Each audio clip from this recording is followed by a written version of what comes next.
Namaskar. Mark Zuckerberg of Facebook is having a bad week. First, all the social media platforms such as Facebook, WhatsApp, and Instagram went down.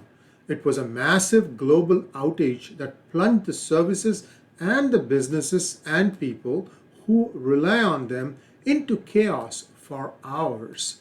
Facebook said late Monday that the root cause of this outage was a faulty configuration change and that there is no evidence that user data was compromised as a result of the outage.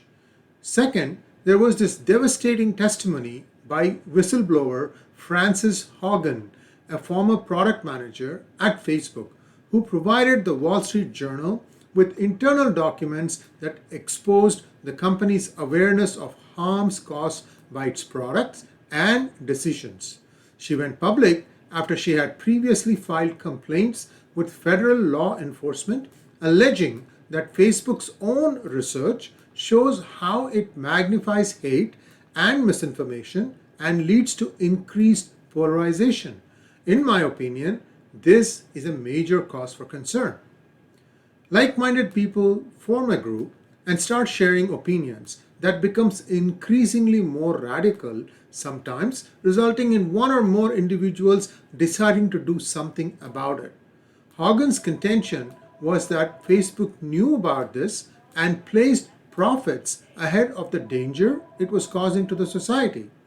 One other telling allegation by her is that Facebook knew that some of the posts from foreign countries during the 2016 elections were capable of causing waves and still chose to allow them because it put profits ahead of principles. Mark Zuckerberg replied using a Facebook post that I'm sure was vetted and re-vetted by his legal teams, saying that many of the claims don't make any sense. If we wanted to ignore research, why would we create an industry-leading research program to understand these important issues in the first place? If we didn't care about fighting harmful content, then why would we employ so many more people dedicated to this than any other company in our space, even ones larger than us?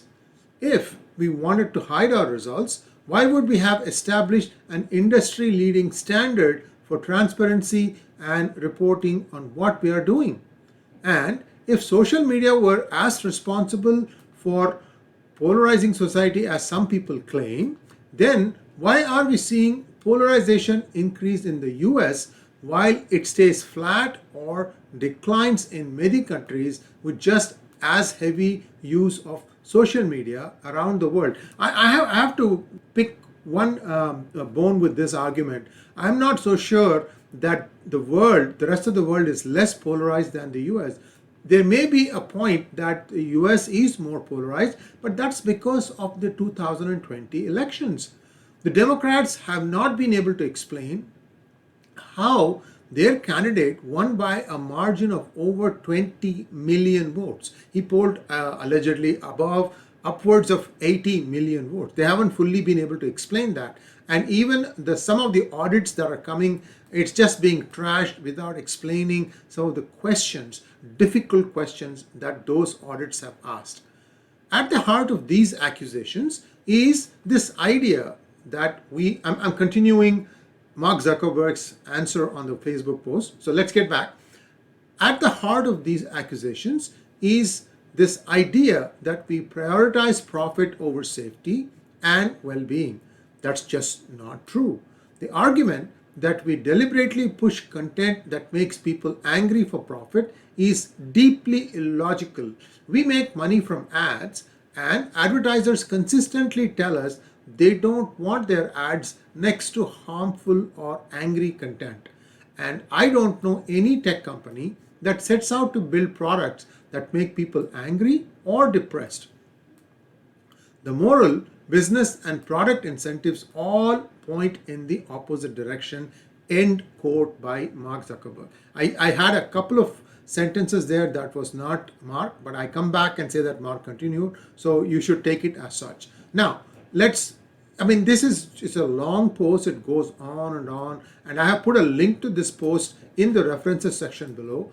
That Hogan testified in the Senate points to some truth in her allegations. The Wall Street Journal would have carefully researched her documentation, and that also lends credence to this. In summary, a behemoth that connects about 3 billion people should have a stronger policy to ensure that its platform, especially the ads placed on it, does not put out fake narratives. Thankfully, Facebook did much better to filter out offensive content. But the fact remains that it has several internal groups of its own employees based on religion/cause that spew invective based on false information. It needs to look internally too and fix this. Why?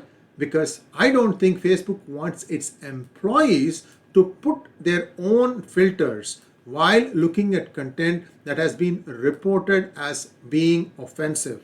For someone wearing red colored glasses, everything he/she reads will appear red. Will Facebook do it? Only time will tell. Thanks for watching. Please subscribe to our channel and press on the bell button. Namaskar.